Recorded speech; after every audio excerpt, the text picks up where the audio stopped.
Give us your take on the Shildt firing, Marmol hiring. I'm sure you have some thoughts. Yeah, so the first thing I thought was, all right, so who's sleeping with who? But no, that wasn't it. No, it's unprecedented to me. I mean, you've seen some things like this, and I'm about to go super deep nerd dive here, but I like this. So this happened when they fired Rogers Hornsby after they won the 26 series, and they said, we got to shave money, we got to get this out of there. But the city was like, what are you doing? How do you get rid of Rogers Hornsby? But they had no explanation other than they just didn't like him anymore. And that's what happened right here. They didn't like him. He didn't fall in line, it sounds like. And now I think that I worry about a little bit of they've got their, I don't want to say boy, but they've got their guy. And their guy is going to execute the way that they expect for things to be executed. So somebody I think it was a comment on either YouTube or Twitter brought this up, and I thought it was very interesting. I know baseball, we all know, they're going in this direction, more of a brain trust between the front office and the field staff, the manager. I totally get that, and I think that's smart. And a lot of teams are doing this. A lot of teams have won with this, won World Series, etc. And this guy brought up the fact, though, he goes, hey, when's the last time the Cardinals won a World Series? And who was their manager? And what have they tried since then? Now, Matheny had a lot of success, and Mike Shildt had a lot of success. And it's hard to win a World Series every 5 years. I think we all get that. But there is something to that your two World Series post Whitey Herzog were by an old school, big name, big ego, big credibility, Tony La Russa. Now maybe the Cardinals win the World Series once in the next 2 years. That could happen. But I do think it's fair to say that we have a sample size now from 2012 to 2021 where even though you've had a lot of regular season success, give them credit for that, you've gotten to the postseason a lot, you got into a bunch of NLCSs back in the day, a World Series, but you have not won a World Series with one of your hand-picked manager types. So for me, that says two things, right? And I'll go to what we just saw happen in the World Series. You had two, if you will, baseball guys in each dugout. You got Brian Snitker, who was kind of took the path that Shildt did, rose up through the ranks, got there, but he's a baseball guy, moved through. And you've got Dusty Baker, who is as much of a baseball guy, if you're going back in the old school mold, as anybody. So proof is in the pudding that it still works. He actually played on that Rogers Hornsby's team. He did. You're talking about. Well, no, I don't think he was eligible yet in 1926. But he was old enough to. But no, I think the point you make, Charlie, is great because what does it say? It says, okay, if you're going to marry the front office in the more on-field decisions, that's whatever. That's the way the game's going. Is the key the investments that you don't see in the headlines then? So is it not so much about Marmol, but the jobs that you see posted where they're bringing people in to the front office who are supplying the pipeline? Where's the weight really lie? Right, and that's where I think you can win it either way. But in St. Louis, the last two times you won, it was still with one of those old school types, and Dusty Baker's an old school type, as you mentioned. He got to the World Series. We know he hasn't won it, but as you said, Brian Snitker, he's also, in my opinion, an old school type. He just wasn't the name because he wasn't in the big leagues for 20, 25 years, right? But as you said, he came up kind of along that Shildt track. I'm guessing he's about 60-ish. Yeah, in there. So he's old school, but I'm sure, look, when you've been in the minors for years and years and years, and then you finally get that job, and you don't have a lot of juice because you're a minor league manager, you kind of have to go along, at least at first, with what the organization wants. What's really the difference between these old school cats and the new school guys? I mean, what's really different? I would say it's probably a desire to embrace what those changes are. If you've been doing it this way for 25, 30 years, and then you say, hey, we're going to send down your lineup to you now. This is the guy based on the numbers that we see that need to be in there, so we need to see this guy in there in this situation or this guy doing that. That's probably a harder pill to swallow, right? So that's really what's going on? I mean, with these new school guys, that they're going to send the lineup down to them, like, this is who you're playing, here you go, boom, boom, boom. They have no say in anything, or is it more of a back and forth? No, it's not. It's not necessarily that they're making their bed for them, but you got to be a lot more open to receiving what is sent, I think. And I think that for some of the guys that have been around for a little while, probably is a bit of a rub. And that's what I meant. Nobody really knows what happened in those meetings with Mike Shildt.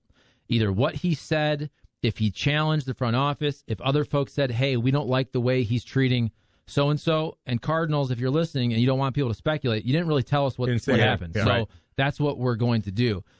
My point is more so, back in the day, the manager could challenge ownership and the front office more, especially if they had juice. If they were TLR, Dusty Baker, go back. Joe Torre.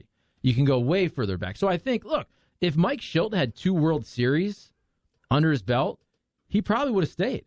Despite the philosophical differences. That's my point. So let me ask you, how much of a weight do you think what happened in the wild card game played a part in this? If things are reversed and it happens that way, does it change anything at all? 0. So was it World Series a bust? No, I'm saying, because I think that was 100% fair to speculate, especially when that news dropped. We were on the air and you're wondering, man, could this be because he sent Whitener out there to hit? Could this be because he brought in Alex Reyes, which I thought was a terrible move? But I don't think that this had anything to do with on-the-field baseball stuff. Yeah. So, this had to do with whatever happened philosophically in the meetings, whatever they couldn't get over. And I can't remember the exact way John Mozeliak described it the second time, but it was basically, a conflict they felt like they couldn't get past. Yeah. What if you're a manager, wouldn't this be a lot easier to deal with if they just hand you and you're like, no, okay. And then they play and they're not that. Now you don't. The onus is off of you a little bit, right? Well, I think that the thing there, and that was actually what I wanted to follow up, and I'll ask both of you guys, what does this do for, I guess, the public confidence in Oli Marmol? You know, he comes into this situation. He's been put into it. The Cardinals clearly had an idea about what they wanted to do. You see them go out and they bring in Skip Schumacher, who was a name that was talked about that managerial role a little bit. So now how do you think that does as far as shifting the pressure or the expectations on Marmol coming into this situation that still really hasn't been explained correctly? Yeah, I think that Oli Marmol is going to be fine, and I think he has a really good team to work with in his first year. But it is fair to say that he basically has to win. Now, this is for, I think, some fans. I think most people are reasonable. They'll give him 2 or 3 years to see what he does. But if in year one, when you're set up to win, in Whitener's final year probably, Yadi's final year for sure, if you don't win at least 90, which is what Shildt did, if you don't get at least to the wild card game, it's fair to say that it was a drop-off. Absolutely. Because you had something that was working. Exactly. You know, you had something that was working, and you know, you hear a lot of people say, does the manager matter?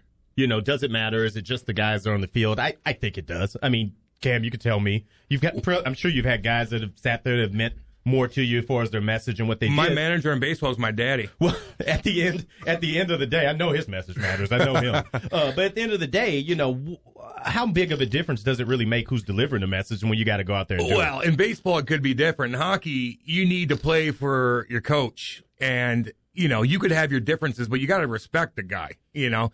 And there's some cases in hockey, too, where, you know, I'll give you a case, 1994, Mike Keenan. Mm-hmm. You know, but they played for Mark. You had Mark Messier on that damn team. Mm-hmm. You know, he's your leader of all leaders. But sometimes, like, you know, Craig Berube does a lot of in-game adjustments, man. He mixes the matches and lines so much, and that either helps you or hurts you or whatever the case is. But you need that. And you need him to be on, and you need his. Look at the message he sent out before they went to Game 7, where he walks in and he's like, he just pumps you up. Like, he just does it. And you're just like, okay, let's go. Mm-hmm. So in hockey, man, it really does. In baseball, I don't know. Well, you know, and Shildt had a little bit of that, though, too. You call back to, like, the Braves series when the things leaked out about his speech. He wasn't so happy about that. But, you know, you saw him in there getting guys fired up a little bit, at least. I liked it, though. I know he looked kind of nerdy. He looked kind of nerdy. Because, here's the thing. He is nerdy. Tuna calls him Elmer Fudd. He is nerdy, and he would tell you that. I say that with love, gosh. just because he looks nerdy, right? Yeah. Because he has glasses. He didn't play in the big leagues. He's not. Bit. Look, Mike Matheny. Even if you dislike the dude, you walked up to him. He looked like a freaking linebacker. Oh my God, dude. He looked like. No, he was. He was stronger than his players. Dude, he shakes your hand. He looks down on you. Very just, you know, God, he's a tough looking dude. Shildt would tell you this. He's kind of a baseball nerd. Yep. Nothing wrong with that. But when he gets fired up, it is kind of.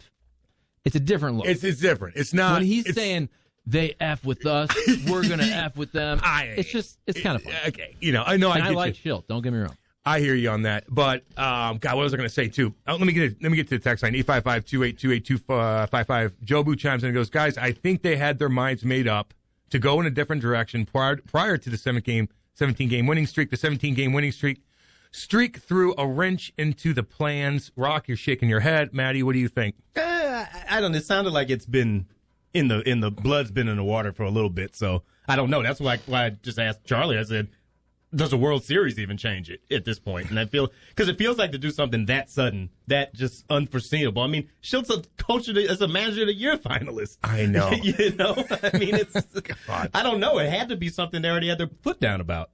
I truly believe it's something that happened after the season. And Martin Kilcoyne asked John Mozeliak this on the second Zoom, which was the introduction to Oli Marmol. He asked John Mozeliak flat out, when you were flying back from L.A., did you plan on making a manager change? John Mozeliak said no. And I take John Mozeliak at his word when he says that. So to me, it was whatever occurred in those meetings post-wildcard game until that Thursday when they announced the firing of Shildt. Do you feel like that still to this day that they owe filling in that blank? Oh, Mozeliak also said he's protecting personnel. That's what makes you speculate even more about, was it the way people were being treated? Was it the way things were being said to folks? Was it the way he challenged the front office or ownership behind the scenes? Because he subtly did it in his post games, basically asking for players, asking for pitching, saying, we're doing the best with what we have. I mean, I'm not being conspiracy theorist here, but doesn't that kind of lead you to believe that it had something to do with what was said or the treatment of staff? I'm sorry, I can't see him pissing anybody off. He doesn't seem like a guy that would put his foot down in a meeting, or I don't know. He seemed like pretty easy going, easy to deal with. I kind of see that. I mean, if he's willing to say it in the presser, he's definitely probably willing to say it in a meeting, right? Even if he's being subtle in how he's approaching it. And the other part of this, where I hate to keep being so specific, but John Mozeliak was asked in the first Zoom, I believe, by Ben Fredrickson, was the relationship with Jeff Albert, was that part of this? And Mozeliak said it wasn't the main reason, but it sure led you to believe that it was a reason. So again, could it have been something with that dynamic there? And we're not trying to go on the radio and just like throw crap on the wall. No, I do. I do that. We're talking about this with all the reporting we have from all the great reporters and being on the Zooms and talking to folks, and still nobody really knows exactly why. And you know what about the coaches? You brought that up about being nerdy. Every coach is a nerd, and you kind of have to be now. Even Craig Berube, when we talk to him, he's like, dude, I watch. Like, what do you do? He ain't a nerd, though, dude. Oh, he is not a nerd. He has a presence. He's a hockey nerd, meaning he watches games. He calls they talk to each other. They ask he calls different coaches, different players. Him and Rick Tocchet talk, break down different games. You got to be nerdy. You need to enhance your what's the word? God, I always do this to myself. Your hockey intelligence as much as you can being a coach. You need to find different ways teams are playing and winning. You have to be a damn nerd. But Craig Berube is not a nerd. When you talk to him and hang out with him, take his front teeth out, he fought 500 times. Like, now he ain't nerdy. Okay? Here's the difference. A badass. Here's the difference. And I say this with love because I like and respect both of those guys, even though it doesn't matter they don't care what I think. But when I see the post games where the Blues official account puts out the post game speeches, when Craig Berube says the F word, I get inspired like I'm watching the movie 300. Yeah. When Shildt says the F word, I kind of go, I giggle. That's kind of funny. I kind of giggle. You know what I'm saying? Dude. They're both good at their job. Yes. It's just different coming from a dude who grew up in freaking Canada, boxing people. On a reservation. Boxing and knocking out grown men as a 16-year-old. Yep. Played 17 years in the show and fought everybody with a mullet. With no then, teeth. All due respect, Mike Shildt, who's really good at his job, Yep. but he kind of looks like a librarian. Okay, so 100%. I've got an idea. That is 100%. Let's bring Shildt back. Yeah. Let's put Berube over the Cardinals and put them both in those different environments there and see what we can get. I think we either do that or, call me crazy, we establish a committee maybe, of people to investigate what went on I agree. on that flight on the way back from L.A. And let's put it on the news every day. Just talk way too much about it until we get an answer. Sometimes you got to look now and like there's so many coaches now getting fired, and you look back on Bob Murray. He has a nasty reputation right now. He was a coach. He's long time executive, GM, all that kind of stuff. But he has a terrible reputation, man. You talk to people that call you like, dude, he was such an ass. He did this. He mistreated people. This, that. Get rid of those guys. Those are guys you need to weed out in all the sports. You don't need that anymore. There's a balance. Being a coach, you don't have to be an ass. You don't have to be Mike Keenan. You can have a little bit of that where you scare and intimidate, and maybe you have to embarrass somebody here and there. But to belittle and put that stuff is gone. You don't need a coach that way. Even as a parent, you get. I'm talking to the parents too. The hockey dads, the parent moms. Moms are bad as well. Just so you know, you don't have to be tough guy all the damn time. You got to know who you're talking to first, and then everybody's different to deal with. So let me get the text line right quick. When you hint that you need reinforcements, that is a direct light put on Bowtie and his arrogance, and it doesn't seem like criticism. And he's arrogant and doesn't like criticism. I'm good at reading. Do you remember that, Maddie, when we worked together? I listen to you read. Holy sometimes. macaroni. Let's remember the only reason Shildt looked good this past year is because they went on a big streak. They were on a pace to be 5 games above 500 without the streak. Yeah, we know. Agreed 100%. I also don't think he had the best roster. But all that being said, I truly believe that was not the reason he was fired. Yeah, I believe it's completely outside the box with that. I do wonder a little bit about, what difference result makes. Because I think that clearly the Cardinals didn't care about the public outlook from it by making the move. They could care less about that. I just think that, the further your season goes, the odder it gets to pull that trigger. It's easy to pull a trigger if you leave too early. But it's really hard to do it if you're at the end of the line. And here's the other part. It's awkward now when Major League Baseball sends out the tweet of National League Manager of the Year finalist. Yeah. And it's Mike Shildt in a Cardinals uniform, and the Cardinals account doesn't comment on it. That is awkward coming off 90 wins and a wild card. So imagine if he'd have been coming off a World Series appearance or a World Series title. That's why winning masks all of this. Even if you don't love your manager, it would be hard to fire a manager who went to 2 straight World Series and won one of them, right? Yeah. You're going to put up with that. Oh, no doubt. Even if you don't love the dude. Because you're winning. Success, you're winning, you're making money.